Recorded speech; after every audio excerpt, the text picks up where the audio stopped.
중국 출발 시황입니다. 어제 중국 증시는 국내 소매 유가가 동결되면서 에너지주 급등 영향으로 상승 마감했습니다. 홍콩 증시도 상승했는데요. 전날까지 국제 유가가 이틀 연속 상승하면서 그 영향을 받아서 어제 홍콩 증시는 장 초반의 흐름을 쭉 유지하면서 2%대 급등했습니다.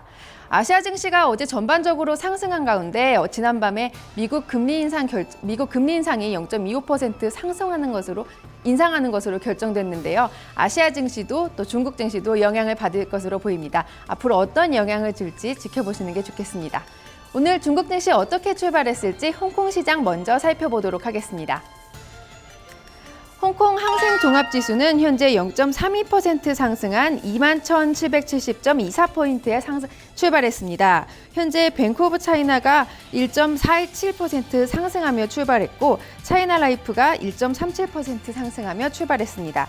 하락하는 종목 함께 살펴보시죠. 하락하는 종목 중에서는 중국해양석유총공사가 0.85% 하락하고 CKH홀딩스도 1.07% 하락하며 출발했습니다.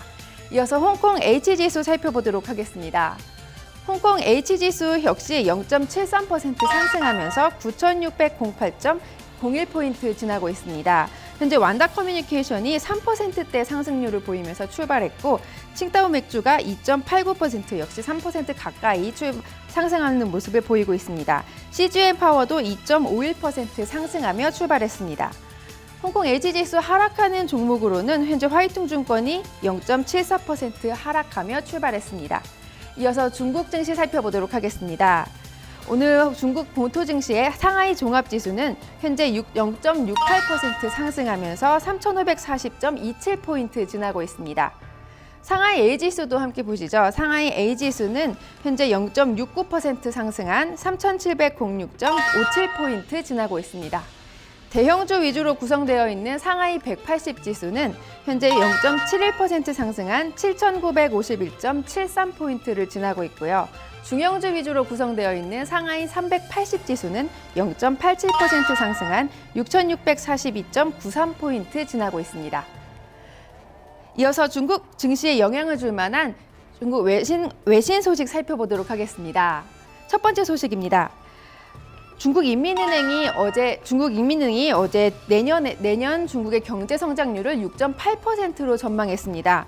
올해 6.9% 전망보다는 소폭 하락한 수치인데요. 대신 내년의 소비자 물가 지수를 1.7% 상승할 것으로 발표하면서 중국 경제 성장률의 하락폭을 상쇄할 수 있을 것으로 내다봤습니다. 블룸버그 통신의 보도로 자세히 살펴보도록 하겠습니다. 현지 시간 16일 블룸버그 통신에 따르면 중국 인민은행이 발표한 중국의 내년 경제 성장률은 6.8%입니다. 올해 경제 성장률 6.9%보다는 소폭 하락했습니다. 하지만 소비자 물가 지수는 1.7% 상승할 것으로 전망해 올해의 1.5% 상승보다는 높게 예측됐습니다. 올해 고정자산 투자는 10.3%, 내년에는 10.8% 증가할 것으로 전망했고 올해 감소세를 보이고 있는 수출도 내년에는 1.3% 증가할 것으로 예측하며 경제 성장에 도움을 줄 것으로 예측했습니다.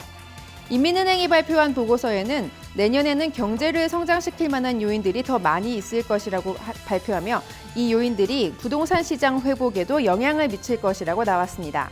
인민은행은 이 같은 내용을 사회과학원 발표 직후에 보고했는데요. 사회과학원 분석에 따르면 인민은행과 달리 수출과 투자가 모두 감소할 것이라고 예측했습니다. 네, 두 번째 소식입니다. 중국에 있는 세계 3대 스마트폰 제조업체인 화웨이 테크놀로지가 미국 스마트폰 시장에 진출하겠다는 계획을 밝혔습니다. 저가 스마트폰 시장이 점점 커지고 있는 상황에서 화웨이의 미국 시장 진출은 어떤 의미가 있을지 월스트리트 저널의 보도로 살펴보도록 하겠습니다. 현지 시간으로 16일 월스트리트 저널의 보도에 따르면 세계 3대 스마트폰 제조업체인 화웨이 테크놀로지가 미국 시장에 진출하겠다는 의사를 표시했습니다. 그동안 안보 문제로 인해 미국 시장 진출이 불가했었던 화웨이는 새로운 출시 상품으로 미국 시장에 도전하게 됩니다. 애플과 삼성의 뒤를 잇는 화웨이는 내년 1월 라스베가스에서 열리는 국제 전자제품 박람회에서 미국 시장을 겨냥한 하이엔드급 제품을 출시할 계획입니다. 또한 저가 핸드폰과 스마트워치도 선보일 예정인데요. 이는 중국에서 최고 핸드셋 제조업체인 화웨이가 미국 시장의 위치를 확고히 하고 수익을 올려 국제시장에서 경쟁력 있는 브랜드로서 자리매김할 계획입니다. 지금까지는 화웨이의 라우터나 스위치가 미국 시장에서 사용되지 않았습니다. 2012년에 미국이 자국 시장에서 화웨이의 설비 시설을 사용하는 것을 금지했기 때문인데요. 이는 스파이로 인한 안보를 우려한 조치였습니다. 화웨이에게 미국은 스마트폰 판매의 가장 큰 시장으로서 현재 시장 점유율이나 존재감은 미미하지만 하이엔드 제품 판매와 구글의 최신 넥서스폰 제조 그리고 새로운 마케팅을 통해서 시장을 공략할 예정입니다. 켄후 화웨이 부회장은 우리는 이미 중국 스마트폰 시장에서 선두를 달리고 있습니다. 미국 시장에서도 중국에서만큼 성공할 수 있길 바란다고 전했습니다. 이상 중국 출발 시황이었습니다.